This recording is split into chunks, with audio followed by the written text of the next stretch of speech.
USP smart digital. बच्चों यहाँ पे पार्ट टेस्ट 1 जो 12th का है, ठीक है, उसका सॉल्यूशन मैं आपको यहाँ पे दे रहा हूँ। तो अगर यहाँ पे क्वेश्चन देखें तो फर्स्ट क्वेश्चन है the electric field lines are always. तो इलेक्ट्रिक फील्ड लाइंस जो होता है always perpendicular to equipotential surface. Yes, जो इक्विपोटेंशियल सरफेस होता है उस पे इलेक्ट्रिक फील्ड का लाइंस जो होता है वो क्या होता है, परपेंडिकुलर होता है। ठीक है, so first is the correct answer. Next में है पैरेलल टू इक्विपोटेंशियल सरफेस, तो ये रॉन्ग है। Incline to the angle less than 90, ये रॉन्ग है। ठीक है, इंक्लाइन ये रॉन्ग है।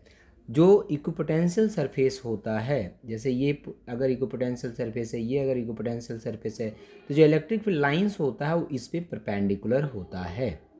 ठीक है, so first part is the correct answer. Next question, two charge -4q and q are 30 cm apart, the electric field will be 0 at। Electric field 0 कहाँ पे होगा? मान लिया जाए यहाँ पे नेगेटिव चार्ज है, यहाँ पे पॉजिटिव चार्ज। अगर इन दोनों के बीच में कोई पॉइंट हम लेते हैं तो नेगेटिव चार्ज के कारण electric field radially inward, positive charge के कारण रेडियली आउटवर्ड। तो दोनों कारण सेम डायरेक्शन में इलेक्ट्रिक फील्ड आ जाएगा। तो इन साइड में मतलब जो दोनों चार्ज है उसके बीच में कहीं पे इलेक्ट्रिक फील्ड 0 हो जाए ऐसा पॉसिबल नहीं है। आउट साइड में अगर देखें, मान लीजिए इस पॉइंट पे देखें, तो पॉजिटिव के कारण रेडियली आउटवर्ड, नेगेटिव के कारण रेडियली इनवर्ड। यस, आउटसाइड दोनों चार्ज जो है उसके आउटसाइड किसी पॉइंट पे इलेक्ट्रिक फील्ड 0 होने की पॉसिबिलिटी है। तो यहाँ पे देखो ले लिया लेट कि यहाँ से ये डिस्टेंस कितना है, x है। q चार्ज के कारण यहाँ पे इलेक्ट्रिक फील्ड कितना हो जाएगा, kq/x² एंड -4q के कारण हो जाएगा k4q ये 30 है और ये यहाँ से x है, तो 30 + x का इसको सॉल्व किया। सॉल्व करने के बाद x = 30 cm from q is the correct answer. Next question, a dielectric slab is placed near a charge sheet. The charge induced on the nearby surface of the dielectric with respect to the charge sheet is। तो इसमें देखो, तो यहाँ पे अगर कोई dielectric है किसी कैपेसिटर के इनसाइड में अगर उसको रखा जाए, dielectric slab is placed near A charge sheet के पास पहुँचाया जाए उसको, तो जो चार्ज इंड्यूस्ड होगा वो तो पहले नेगेटिव अपोजिट होगा और लेसर होगा, जो कम चार्ज यहाँ पे इंड्यूस्ड होगा। ठीक है, तो lesser and opposite in nature. Next में है फोर्थ पार्ट में है आपका यहाँ पे question, two bodies are rubbed and one of them is negatively charged. For this body, if m1 is equal to initial mass, mf is the mass after charging, then two bodies are rubbed and one of them is negatively charged। अगर एक negatively charge हुआ है तो negatively charge का मतलब है कि उस पर चार्ज आया है, चार्ज आया है, इलेक्ट्रॉन आया है। चार्ज का मतलब इलेक्ट्रॉन आया है, तो इलेक्ट्रॉन का कुछ ना कुछ तो मास है, तो मास लेकर के आया है, तो फाइनल मास जो होगा क्या गया, इंक्रीज करेगा। सो first part is the correct answer. Next question number 5 को अगर हम देखें यहाँ पे, तो क्वेश्चन नंबर 5 में कहा है कि two plane sheets of charge plus sigma coulomb per meter square and minus sigma coulomb per meter square are kept in air as shown in the figure. The ratio of electric field intensity at the point A and B is the given। Point A यहाँ पे electric field intensity क्या हो जाएगा, अब point B पे अगर आप देखो तो इन साइड में जो इलेक्ट्रिक फील्ड की वैल्यू होगी, देखो पॉजिटिव अच्छा इसके जो सीट होता है, सीट के कारण जो इलेक्ट्रिक फील्ड होता है वो σ/2ε0 होता है। ये आर पे डिपेंड नहीं करता है, ठीक है, आर पे डिपेंड नहीं करता है। तो अगर पॉइंट बी पे निकालें तो पॉजिटिव चार्ज के कारण रेडियली आउटवर्ड और नेगेटिव चार्ज के कारण रेडियली इनवर्ड, तो दोनों कारण इलेक्ट्रिक फील्ड क्या होगा, सेम डायरेक्शन में होगा। सो इलेक्ट्रिक फील्ड ऐड हो जाएगा एंड फाइनल इलेक्ट्रिक फील्ड σ/ε0 आ जाएगा। लेकिन अगर ए पॉइंट पे देखें तो पॉजिटिव चार्ज के कारण रेडियली आउटवर्ड और नेगेटिव के कारण इनवर्ड हो जाएगा, मतलब एक के कारण इलेक्ट्रिक फील्ड बाहर, एक के कारण अंदर, और दोनों इलेक्ट्रिक फील्ड का मैग्नीट्यूड जो है सेम है। So net electric field A point पे कितना होगा, 0 होगा। Sir ratio of electric field intensity at A, तो ए पे 0 और बी पे σ/ε0 एंड 0 समथिंग जो होता है बेटा वो 0 होता है। So first part is the correct answer. Next question number 6, an electric dipole consisting of two equal and opposite charges, this is separated by distance of this placed in electric field, the maximum torque पूछा है। तो maximum torque जो होता है this is torque equal to, torque formula जो होता है this is P × E and this is equal to torque is equal to, अगर हम मैग्नीट्यूड के टर्म में लिखें तो this is P E, this is sine theta, और थीटा अगर 90 डिग्री होता है तो टॉर्क मैक्सिमम होता है, 90 हो जाएगा तो torque is equal to P हो जाएगा। So P equal to this equal to P equal to this is Q into 2A होता है। तो आपको चार्ज गिवन है, 2A की वैल्यू गिवन है, देखो यहाँ पे पुट किया है, इनटू इलेक्ट्रिक फील्ड की वैल्यू यहाँ पे ये देखो Q इंटू डी लिखा है, वही Q इंटू 2A हमने लिख दिया। टोटल डिस्टेंस को जनरली हम 2A लेते थे, यहाँ पे D लिया है और इसको मल्टीप्लाई किया, so this is 12 newton metre is the correct answer. Next question अगर देखें, question number 7, conducting a sphere having charge Q and radius R, the ratio of electric field intensity at R is equal to 2R and 2R is equal to 3R. So electric field is equal to this is equal to KQ upon R square होता है। So electric field at 1 upon electric field मतलब कि अलग अलग distance पे, तो E1 upon E2 is equal to radius का square हो जाएगा, तो 3R स्क्वायर ऊपर आ जाएगा, 2R स्क्वायर नीचे आ जाएगा। So this is 9 upon 4 is the correct. Now question number 8, question number 8 में है यहाँ पे कि choose the correct graph between electric field due to uniformly charged infinite straight wire versus perpendicular distance r। सभी को पता है कि अगर कोई स्ट्रेट वायर होता है, लीनियर चार्ज डेंसिटी लैम्डा होता है, तो r डिस्टेंस पे इलेक्ट्रिक फील्ड जो होता है lambda upon 2 pi epsilon not into r होता है। सो अगर हम देखें तो इलेक्ट्रिक फील्ड और डिस्टेंस में जो रिलेशन है दिस इज इनवर्सली प्रोपोर्शनल, और ये हाइपरबोलिक ग्राफ बनेगा। सो इसमें ये नहीं, ये जो पार्ट है बेटा ये करेक्ट आंसर है ग्राफ का। नेक्स्ट में potential versus distance graph is shown in figure diagram for region the magnitude of electric field in the region is, electric field की वैल्यू, तो we know that E is equal to d V upon D r होता है। So this is equal to change in voltage कितना हो जाएगा 0 से 6 and distance कितना हो गया 0 से 2, so this is 6 minus 0 upon 2 minus 0, so this is 3 volt per metre हो गया। नेक्स्ट क्वेश्चन नंबर 10 में है, if a proton and electron are placed in the same uniform electric field they experiences different acceleration. अगर electron को proton को रखा जाए different electric field में, यूनिफॉर्म इलेक्ट्रिक फील्ड में, सेम इलेक्ट्रिक फील्ड में, they experiences different acceleration. Yes, different acceleration होगा। क्यों होगा? क्योंकि दोनों का मास अलग अलग है, force equal to mass into acceleration होता है। तो फोर्स जो लगेगा Q इंटू ई लगेगा, तो चार्ज तो सेम होता है, लेकिन जब आप एक्सेलरेशन निकालेंगे तो force equal to mass into acceleration, तो मास दोनों का अलग अलग होता है, तो एक्सेलरेशन अलग अलग होगा। नेक्स्ट में electric force on a test charge is independent of mass. Yes, independent of mass, but R जो है उसका करेक्ट एक्सप्लेनेशन, आर जो है वो करेक्ट एक्सप्लेनेशन ए का नहीं है, तो हम सेकेंड पार्ट इसका आंसर कहेंगे both A and R are true, but R is not the correct explanation of A. Question number 11 में देखें तो if a square coil is making an angle 60 degree with electric field A according to figure the electric flux passing through the square coil is, flux पूछा है आपसे। तो जब भी इस तरह से फ्लक्स पूछता है तो flux equal to E dot d S होता है। सो ई डेल्टा एस, देखो इलेक्ट्रिक फील्ड ये है तुम्हारा and this is the area vector, ठीक है। तो E delta S into cos of कितना डिग्री एंगल है, 60 डिग्री एंगल है, क्योंकि डॉट प्रोडक्ट होता है तो डॉट प्रोडक्ट होता है तो कॉस आता है, सबकी वैल्यू पुट करेंगे तो ई इंटू एरिया कितना हो जाएगा 4 इंटू 4 इंटू 1/2 कॉस 60 डिग्री की value, so this is 8E is the correct answer. Next question number 12 में देखें तो in the given diagram the direction of electric field eight point O is given in list 2 is circumference of the given regular polygon, charge Q is positive, match the following। Final electric field की value क्या होगी? अब यहाँ पे देखो, तो अगर यहाँ पे आप देखें तो इसके कारण radially outward electric field, radially point यहाँ पे आउटवर्ड, इसके कारण आउटवर्ड एक दूसरे को कैंसिल कर देगा, तो इसके कारण फाइनल इस डायरेक्शन में इलेक्ट्रिक फील्ड होगा। मतलब ए का जो है कौन सा पार्ट है, third part is the correct answer, A का थर्ड पार्ट है, ठीक है, ए का थर्ड पार्ट है। इसी तरह से अगर इसका देखें तो ये इसके कारण इलेक्ट्रिक फील्ड इधर, इसके कारण इधर, एक दूसरे को क्या करेगा कैंसिल आउट, इसके कारण इधर और इसके कारण इधर, तो नेट इलेक्ट्रिक फील्ड इस डायरेक्शन में होगा। मतलब जो बी पार्ट है उसका फर्स्ट करेक्ट आंसर है। अगर हम इसका देख लें फिर तो ये दोनों एक दूसरे को कैंसिल आउट कर देगा, इसका इधर तो रिजल्टेंट इधर, मतलब सी का सेकेंड पार्ट होगा, और तो ये इसका बच गया ए पार्ट। मतलब कि अगर आंसर देखें यहाँ पे तो आंसर में ए का थर्ड पार्ट, ए का थर्ड पार्ट, तो ए का थर्ड पार्ट सिर्फ इसी में है, so third part is the correct answer.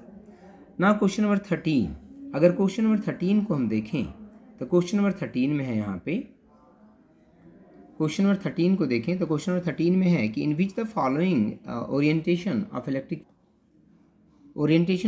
Dipole placed in uniform electric field it is in stable equilibrium. तो देखो potential energy equal to minus P dot E होता है, जैसे minus P cos theta. For a stable equilibrium U should be minimum and for minimum theta equal to कितना होना चाहिए, 0। So this is equal to U minimum equal to कितना हो जाएगा, minus P. So कौन सा करेक्ट आंसर है, second part is the correct answer. Next में है four different point charge q minus 2q minus 5q and 4q are placed at the vertex of a square of side a the electric field at the centre. अब देखो यहाँ पे q हो गया, यहाँ पे माइनस 2q हो गया, माइनस 5q हो गया, माइनस 4q हो गया। सेंटर पे इलेक्ट्रिक फील्ड पूछा है, तो सभी जो चार्ज हैं ये चार्ज पॉजिटिव है तो इसके कारण इलेक्ट्रिक फील्ड क्या होगा, रेडियली आउटवर्ड। ये चार्ज पॉजिटिव है तो रेडियली क्या हो जाएगा, आउटवर्ड। तो E1 E2 यहाँ से निकालेंगे और हम जानते हैं पॉइंट चार्ज के कारण electric field KQ upon R square होता है। सो डिस्टेंस अगर निकालोगे तो साइड अगर A है, अगर कोई स्क्वायर है और अगर इसका साइड A है तो डायगोनल कितना हो जाएगा, this is equal to root under 2A हो जाएगा। तो डायगोनल का हाफ कितना हो जाएगा, this is A by root under 2 हो जाएगा। सो E1 निकालेंगे यहाँ से, फिर हम E2 निकालेंगे इसी तरह से, और E नेट इक्वल टू हो जाएगा this is root under E1 square plus root under E2 square. So इसको सॉल्व करेंगे तो this is the correct answer. ये हमारा यहाँ पे करेक्ट आंसर आएगा। नेक्स्ट में क्वेश्चन नंबर 15 में the distribution of charge given to a metallic sphere does not depend on whether it is hollow और सॉलिड। ठीक है, the distribution of charge given to a metallic sphere does not depend on whether it is a hollow और solid. Second में है the charge resides only on the at the surface of the conductor. देखो तो अगर इसको हम देखें तो इसमें बोथ स्टेटमेंट 1 एंड 2 जो है वो करेक्ट है, क्योंकि the distribution of charge given to the metallic sphere does not depend on whether it is hollow और सॉलिड। यस, वो डिपेंड उस पर नहीं करता है।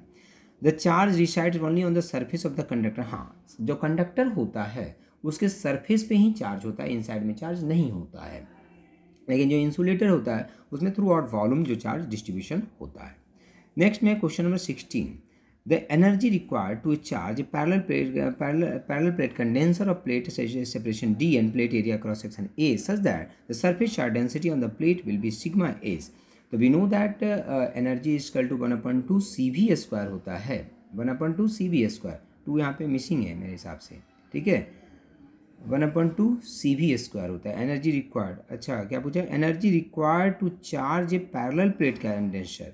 अच्छा एनर्जी रिक्वायर्ड पूछा है, ओके ओके, एनर्जी रिक्वायर्ड पूछा है। एनर्जी स्टोर्ड 1/2 CV स्क्वायर होता है, ये पूछा एनर्जी रिक्वायर्ड। तो energy required equal to CV square and C equal to this is capacitance जो होता है, this is epsilon naught A upon D होता है, उसकी वैल्यू पुट कर दी, और V equal to E into D होता है, उसका स्क्वायर किया और इसको इन टर्म्स ऑफ सिग्मा लाया, तो this is the correct answer. 16 का 2 part is the correct answer. Next में है 3 point charge are placed in a line as on the figure the potential energy of the system is. And we know that potential energy जो होता है this is 2 point charge के लिए जो potential, अगर इसका चार्ज Q1 है, अगर इसका चार्ज Q1 है, इसका चार्ज Q2 है, डिस्टेंस R है, तो पोटेंशियल एनर्जी जो एसोसिएटेड होता है this is equal to K Q1 Q2 upon R होता है। अब इसमें अगर कोई चार्ज नेगेटिव होता है तो साइन नेगेटिव आएगा, अगर कोई चार्ज पॉजिटिव होता है तो पॉजिटिव साइन आएगा। तो यहाँ पे 3 चार्ज है, तो इसके बीच में और इन दोनों के बीच में जो एनर्जी होगा, ये देखो यहाँ पे सारा लिखा गया है, इस दोनों के बीच में K Q upon this is distance is A, इन दोनों के बीच में Q और इन दोनों के बीच में K Q 2Q upon distance कितना हो गया 2A, और इन दोनों के बीच में minus K Q 2Q upon A, और सब को सॉल्व किया तो ये आंसर यहाँ पे आ रहा है। Now question number 18. When a charge 10 coulomb is taken very slowly from one point to another point separated by a distance of 0.4 meter, work done is 4 joule is required to be done. What will be the potential difference between the 2 points? So we know that work done is equal to Q into delta V. So this is 4 upon 10 into delta V. So delta V is equal to 0.4 volt is the correct answer. Question number 19 को देखें तो if a conducting cube of side 10 centimetre has a charge 12 microcoulomb then surface charge density of the cube is, and we know that charge is equal to sigma into a. So this is sigma is equal to charge upon area, तो value put करेंगे, so this is 200 microcoulomb per metre square is the correct answer. Now next is the question number 20. Question number 20. Uniform electric field of 10 Newton per coulomb exists along y-axis in space. The potential difference VB minus VA for the points A 3 meter, 4 meter and तो इसको हम क्या करते हैं, हमारे पास formula है, this is d V equal to E into, this is d V and d V equal to E into E minus E dot d r. अब इसमें वाई डायरेक्शन की बात किया है, ठीक है, अगर इसने वाई की बात की है यहाँ पे, ठीक है, द वाई एक्सिस बोल रहा है, वाई एक्सिस, तो हम वाई की बात करेंगे यहाँ पे, तो ई वाई डी वाई हो जाएगा, वैल्यू पुट करेंगे यहाँ से, so V B minus B A equal to, इसको इंटीग्रेट करके वैल्यू पुट करेंगे, so answer equal to 30 volt is the correct answer. Next question, this is 21 में कहा है कि thin rod is bent into a semi circular arc of radius R, the rod is uniformly charge having charge Q, the potential at the centre of the, ये direct formula है बेटा, this is Q upon 4πε0 into R, इसको याद रखना है आपको। हालांकि ये इंटीग्रेशन के मेथड से आता है लेकिन बहुत लेंदी होगा, इसका फार्मूला याद रखना आपके निट के लिए काफ़ी है। नेक्स्ट जो होता है, दिस इज 22, बोला कि if A B C are the 3 points in uniform electric field, the electric potential is, तो इलेक्ट्रिक पोटेंशियल जो होगा कहाँ पे होगा आपका, ज़्यादा कहाँ पे कम। So we know that E and E is equal to, this is equal to minus D V upon D R. So potential decreases in the electric field direction. So direction जो इलेक्ट्रिक फील्ड का ये है और इसमें यहाँ पे भी point है, तो इसका जो आपका पोटेंशियल होगा, इलेक्ट्रिक पोटेंशियल, वो आपका मिनिमम होगा। Third part is the correct answer. Question number 23, there is a uniform electric field in x direction if the work done by the external agent is moving a charge of 0.2 microcoulomb through a distance of 2 meters slowly along the line making an angle of 60 degree with the x direction is 4 joule, then the magnitude of E is, we know that work done is equal to ft cos theta, so this is equal to work done is equal to F is equal to Q into E into D cos theta, so इसका सबकी value put करेंगे, so this is electric field is equal to 20 Newton per coulomb is the correct answer। Next में है question number 24, the potential to which a conductor is raised depends on, तो we know that V is equal to, this is Q upon C, V is equal to Q upon C, so the amount of charge and the geometry and size of the conductor, so both first and second is the correct answer. Next is two charge sphere of radii 20 cm and 25 cm respectively and having an equal charge Q are connected by the copper wire, then they are separated। तो after redistribution of charge जो potential होता है, अगर दो sphere है, ठीक है, और अगर आपने कंडक्टिंग वायर से कनेक्ट कर दिया है तो पोटेंशियल दोनों का सेम होता है। सो पोटेंशियल जब सेम होगा V1 equal to V2, so this is Q1 upon R2 equal to R1 upon R2 हो जाएगा। We know that potential equal to this is KQ upon R होता है, तो Q1 upon Q2 is equal to R1 upon R2 हो जाएगा। सो जिसका charge जिसका radius ज़्यादा है उस पर चार्ज यहाँ पे क्या आ जाएगा, ज़्यादा आ जाएगा। So this is equal to third part, charge on 25 centimeter sphere will be greater than that was 25 centimeter। Next is equipotential surface associated with a uniform electric field which is along the x direction r। तो अगर आप देखें तो equipotential surface जो होता है, ठीक है, तो यहाँ पे देखें this is the equipotential surface और along the x axis है, ठीक है, equipotential surface associated with uniform electric field which is along the X direction, तो प्लेन कौन सा होगा, this is YZ plane, YZ plane is the correct answer. तो plane along the YZ plane parallel to the YZ plane. Now question number 27, अगर कोई question number 27 को हम देखें तो hollow metal sphere of radius 5 centimetre is charge so that the potential on its surface is 10 volt, the potential at the centre of the sphere is, so potential inside equal to potential surface equal to potential centre, क्योंकि potential हर एक point पे क्या होता है, same होता है। Hollow metal के केस में, हॉलो के केस में क्या होता है, इलेक्ट्रिक फील्ड इनसाइड में जीरो होता है, और इलेक्ट्रिक फील्ड जब जीरो होता है तो E equal to minus D V upon कितना होता है, d are. So this is d V equal to E dot d r हो जाता है। जब इलेक्ट्रिक फील्ड जीरो होता है तो d V equal to zero, तो जब इसको इंटीग्रेट करते हैं तो पोटेंशियल इजकल टू कॉन्स्टेंट होता है। सो हॉलो के केस में इलेक्ट्रिक फील्ड इनसाइड में जीरो होता है और पोटेंशियल जो होता है कांस्टेंट, तो कहीं पे भी आप देखेंगे पोटेंशियल क्या होगा, 10 वोल्ट ही आपका करेक्ट आंसर आएगा। नेक्स्ट में है two charge 8 microcoulomb and each are placed at the corners A and B of equilateral triangle of side 0.2 metre in air, the electric potential at the third corner. So अगर आप third corner पे electric potential आप निकालते हो, so we know that this is 8 microcoulomb and this is 0.2।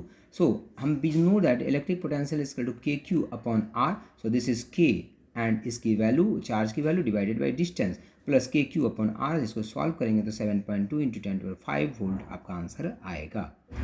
Next question is question number 29। 2 points P and Q are maintained at the potential of 10 volt and -4 volt respectively. The work done in moving 100 electrons from P to Q is. So we know that work done is equal to Q into change in potential. So Q into VQ minus VP. So इसकी value put करेंगे and charge is equal to 100 electron. 100 electron, we know that electron पे जो charge होता है 1 into 10⁻⁹ होता है। तो इसकी वैल्यू अगर पुट करोगे नेगेटिव में आएगा क्योंकि चार्ज नेगेटिव होता है इलेक्ट्रॉन पे। तो 1.6 into 10⁻⁹, 1.6 into 10⁻⁹, so this is minus 1.6 into 10⁻17 हो जाएगा, इंटू ये जो मल्टीप्लाई करोगे इसको 14 आ जाएगा। So this is the correct answer. Now question number 30। Question number 30 में यहाँ पे दो कॉलम आपको दिख रहे हैं, कॉलम को मैच करवाना है। Charge on the plate of the capacitor, electric field between plate of the capacitor, ठीक है। तो यहाँ पे कॉलम को आपको नेक्स्ट में कहा है कि capacitance of the capacitor, potential energy stored in the capacitor. तो अगर हम इसका देखें करेक्ट आंसर, तो we know that if battery is disconnected Q remains the same, so but C becomes K C हो जाएगा and V equal to Q upon C, so V becomes V upon K हो जाएगा and V equal to 1/2 Q square upon C, so U becomes U upon कितना हो जाएगा के। So correct answer अगर हम देखें तो fourth part is the correct answer. Now question number 31 में देखेंगे parallel plate condenser is connected to a battery of 6 volt. If a plate of dielectric constant 4 is inserted into it, then the potential difference across the plate will be. We know that कि potential जो होता है वो क्या करता है, increase करता है। Capacitance increases and the charge on the condenser increases. Potential difference across the conductor remains the. अच्छा, potential difference जो है capacitance increase, कंडेंसर मतलब जो हम डायलैक्ट्रिक डालते हैं, तो डायलैक्ट्रिक डालने से, डायलैक्ट्रिक इंसर्ट करने से आपका कैपेसिटेंस इंक्रीज करता है, इलेक्ट्रिक फील्ड इंक्रीज करता है, charge on the condenser increase करता है, लेकिन पोटेंशियल डिफरेंस जो होता है वो आपका वहाँ पे कांस्टेंट हो जाता है। Across the condenser remains the same. So इसका जो करेक्ट आंसर है, so first part is the correct answer. Next में है the minimum number of capacitor of capacitance 2 microfarad in order to obtain result of 5 microfarad will be. ठीक है, minimum number of capacitor of capacitance 2 microfarad. आपके पास 2 microfarad का capacitor है, आपके पास 2 माइक्रोफैराड का कैपेसिटर है और आपको 5 माइक्रोफैराड कैपेसिटेंस चाहिए। तो कितने मिनिमम नंबर ऑफ कैपेसिटेंस आपको चाहिए? तो अगर देखो 2 माइक्रोफैराड का है, तो अगर आप इसको 5 माइक्रोफैराड चाहिए आपको, तो अगर इस तरह से आप कनेक्ट कर देते हो 2 माइक्रोफैराड तो 2 सीरीज में हो जाएगा। तो सीरीज में इक्विवेलेंट कितना हो जाएगा 1 माइक्रोफैराड, और इसका हो जाएगा 2, इसका हो जाएगा 2, और तीनों पैरेलल में जब होता है तो ऐड हो जाता है, तो 2 + 2 + 1 कितना हो जाएगा 5 माइक्रोफैराड। तो टोटल कितने कैपेसिटर चाहिए 1 2 3 4, तो 4 कैपेसिटर की रिक्वायरमेंट आपको होगी यहाँ पे। नेक्स्ट क्वेश्चन है 33, parallel plate capacitor is charged then battery is removed. Now if plates are pulled apart, तो capacitance increases, the potential difference increases, the total charge increases, the charge and potential difference remains the same. So इसका correct answer कौन सा हो जाएगा? तो we know that C is equal to ε0 A upon D। So if D is increases then capacitance will decrease. देखो ना, D अगर increase करेगा तो कैपेसिटेंस क्या करेगा, डिक्रीज करेगा। And V is equal to sigma upon ε0 into D। So D अगर increase करेगा तो कैपेसिटेंस क्या करेगा, डिक्रीज करेगा। सो Q जो होगा वो, Q जो होता है वो क्या होता है, कांस्टेंट होता है। सो इसका जो करेक्ट आंसर है, so correct answer is 2, the potential difference remains, potential difference increases. ठीक है, नेक्स्ट क्वेश्चन है 34। तो 34 नंबर क्वेश्चन में अगर देखें तो 34 नंबर क्वेश्चन में है कि 27, अगर हम इसमें देखें तो 34 में कह रहा है 27 small drops each having charge Q and radius R coalesces to form a big drop. How many times charge and capacitance will become? ठीक है, तो टोटल चार्ज कितना हो जाएगा 27 Q हो जाएगा, पोटेंशियल तो सेम ही रहेगा। ठीक है, तो दोनों को इक्वेट करेंगे, वॉल्यूम सेम रहेगा तो दोनों को इक्वेट करेंगे, वहाँ से रेडियस निकल जाएगा। So capacitance of bigger drop is equal to, we know that जो स्फेयर होता है उसका कैपेसिटेंस 4πε0 इंटू R होता है। सो बिगर ड्रॉप का हो जाएगा 4πε0 इंटू रेडियस कितना हो जाएगा 3R हो जाएगा जब सब मिल जाएगा तो। सो this is 3C। So new capacitance जो हो जाएगा this is equal to 3C हो जाएगा।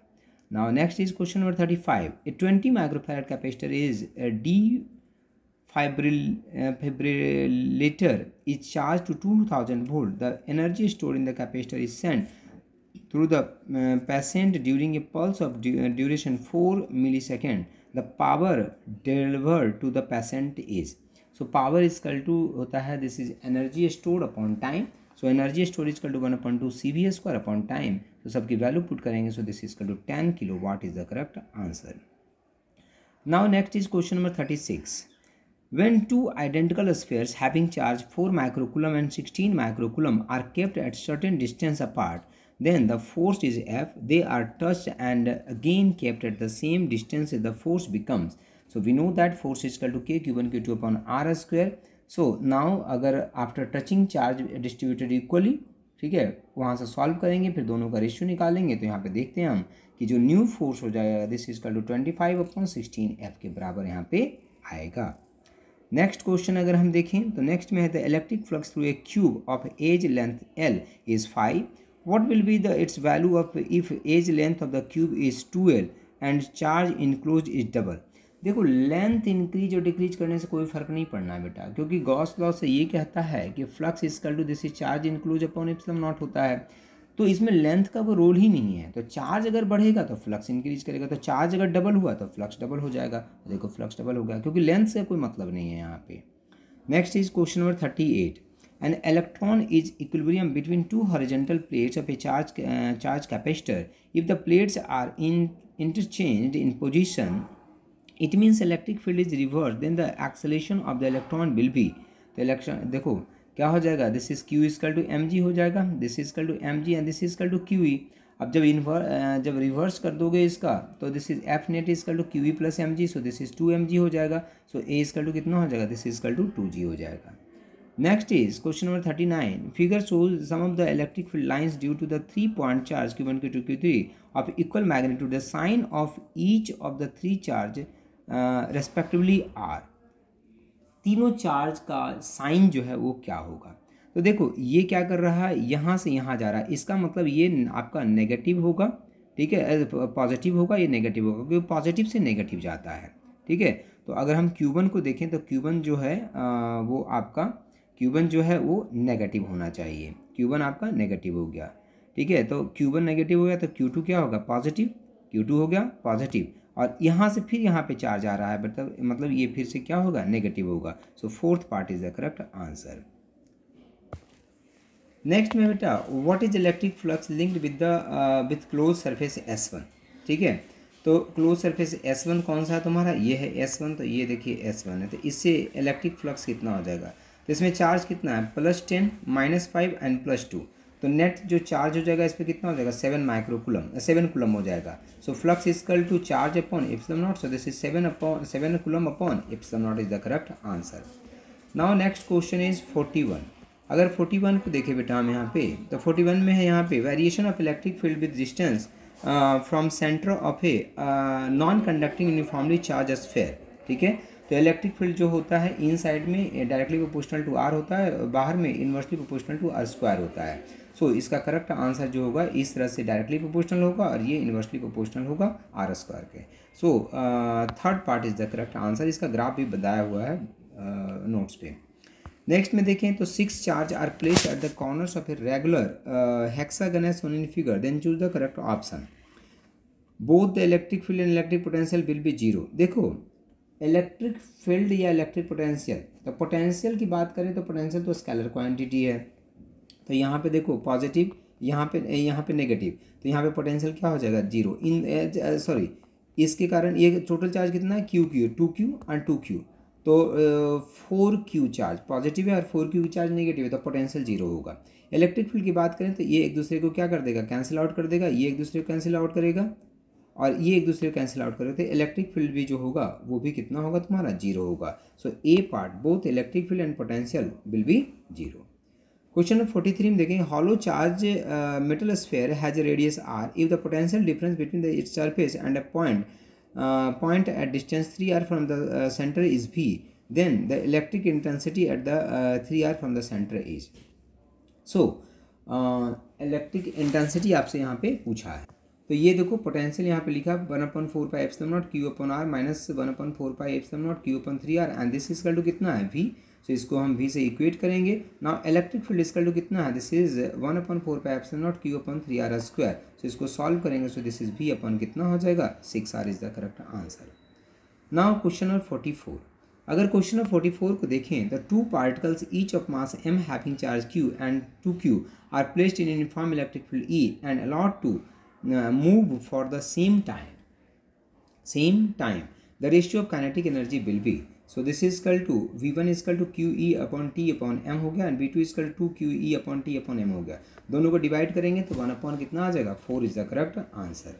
Now question number 45। An electric dipole of length 4 cm is placed with an axis making an angle of 30 degree with a uniform electric field of 10⁻6 Newton per coulomb. If it experiences a torque of 20√3 Newton meter, then the potential energy will be. So we know that torque is equal to this is P sin theta होता है। Value put करेंगे तो यहाँ से आपका P की value आ गई and we know that potential energy U equal to minus P cos theta होता है। तो P की वैल्यू तो हमने यहाँ पे निकाल लिया है और थीटा की वैल्यू थीटा इक्वल टू यहाँ पे आपका 30 डिग्री है। कॉस 30 इक्वल टू √3/2 होता है। So answer equal to -60 joule is the correct answer. 45 के बाद question number 46। A solid sphere of radius r is charged uniformly. At what distance from its surface the electrostatic potential 1/6 of the potential at the center? So we know that potential at the center is equal to solid sphere में this is 3/2 kq upon r होता है and at the जो point P जो होगा this is kq upon x हो जाएगा। ये given है 1/6 vc equal to vp value put करेंगे यहाँ पे। So this is x equal to 4r is the correct answer. Now next is question number 47। 47 में an electron is placed in uniform electric field then the electron will experiences no force. कहाँ रखा हुआ है, electron is placed in uniform electric field. अगर किसी charge को uniform electric field में रखोगे तो नेट फोर्स उस पर 0 होगा, ठीक है। एक्सपेंसेस नो फोर्स नहीं फोर्स होगा, ठीक है। अब डाइपोल को रखने पे 0 होता है। डाइपोल को अगर किसी डाइपोल को रखते हैं, अगर किसी डाइपोल को यूनिफॉर्म इलेक्ट्रिक फील्ड में रखते हैं तो उस पर नेट फोर्स 0 होता है। बट ये तो यूनिफॉर्म इलेक्ट्रिक फील्ड में चार्ज रख रहे हैं ना, तो चार्ज पे तो फोर्स लगेगा ही लगेगा। एक्सपीरियंसेस नो फोर्स, तो ये गलत है। Moving with constant velocity in the direction of the field, नहीं। अगर किसी यूनिफॉर्म इलेक्ट्रिक फील्ड में नेगेटिव चार्ज को रखते हैं तो इलेक्ट्रिक फील्ड के अपोजिट डायरेक्शन में मूव करता है। अगर ये पॉजिटिव चार्ज होता तो सेम डायरेक्शन में मूव करता, तो ये भी गलत होगा। Move with the constant velocity in the direction opposite to the field, accelerating in the direction opposite to the field. Move with constant velocity, force लगेगा तो मास इनटू एक्सेलरेशन होता है, तो एक्सेलरेशन होगा ही उस पर। So fourth part is the correct answer. Now question number 48। इसमें है 4, यहाँ पे आपको दिख रहा है 4 कैपेसिटर है। यहाँ पे आपसे पूछा रिजल्टेंट कैपेसिटेंस। तो अगर हम देखें तो रिजल्टेंट कैपेसिटेंस यहाँ पे तो let this is equal to P and this is equal to Q है। यहाँ पे इसको हम R मान लेते हैं, ठीक है। अच्छा, यहाँ का जो पोटेंशियल होगा, अगर यहाँ का P है, बीच में कैपेसिटर नहीं है, तो यहाँ का पोटेंशियल भी P हो जाएगा। यहाँ का पोटेंशियल भी क्या होगा, P होगा। मतलब हम कह सकते हैं कि यहाँ का पोटेंशियल ये दिस इज आल्सो P, ठीक है। सो इसको अगर हम दूसरे तरीके से यहाँ पे कनेक्ट कर दें तो this is equal to P और this is equal to 2 and this is equal to R। तो ये दोनों अब किस में हो गया, दोनों पैरेलल में हो गया, पैरेलल में ऐड हो गया। इसके साथ ये किस में हो गया, सीरीज में हो गया। और फिर इन इसका जो रिजल्टेंट आएगा 1 के साथ में पैरेलल में हो जाएगा। So this is 3 microfarad is the correct answer.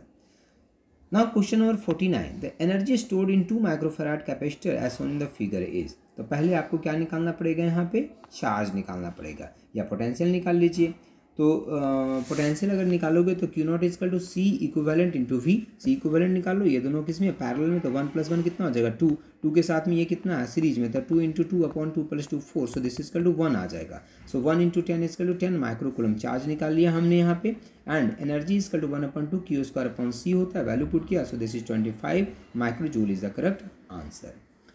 Next question अगर देखें तो क्वेश्चन नंबर 50 है। क्वेश्चन 50 में how many capacitors each of 8 microfarad and 250 volt are required to form a composite capacitor 16 microfarad and 1000 volt. मतलब voltage जो होना चाहिए 1000 से ज़्यादा नहीं होना चाहिए। मतलब एक सीरीज में जब आप कैपेसिटर अरेंज करेंगे तो 4 कैपेसिटर से ज़्यादा आप नहीं ले सकते, ठीक है। तो 4 कैपेसिटर देखो सीरीज में ले लिया, तो कैपेसिटेंस कितना हो जाएगा 8 है, तो ऐड करोगे कितना हो जाएगा, this is 1/C equivalent is equal to 1/8 plus 1/8 plus 1/8 plus 1/8, so this is 1/C is equal to 8 4, तो दिस इज इक्वल टू 1/2, तो C इज इक्वल टू कितना 2। मतलब एक सीरीज में अगर 4 कैपेसिटर कनेक्ट करोगे तो इक्विवेलेंट उसका 2 आएगा। हमको कितना चाहिए 16, मतलब 8 लेना पड़ेगा, तो 8 चौके 32, सो टोटल कितना कैपेसिटेंस हो गए 32 कैपेसिटेंस हमें यहाँ पे अप्लाई लगाने पड़ेंगे। कितने के लिए 16 माइक्रोफैराड के लिए। क्यों रिस्ट्रिक्शन है हमारे पास, रिस्ट्रिक्शन क्या है कि हम 4 से ज़्यादा नहीं लिख सकते, 1000 वोल्ट से ज़्यादा नहीं हो सकता हमारा, ठीक है। सो 32 इज़ द करेक्ट आंसर। ये जेईई मेन में भी क्वेश्चन आया हुआ है बेटा। तो इस तरह से जो टोटल आपका 50 क्वेश्चन था, हमने 50 के 50 क्वेश्चन आपको यहाँ पे डिस्कस कर दिए।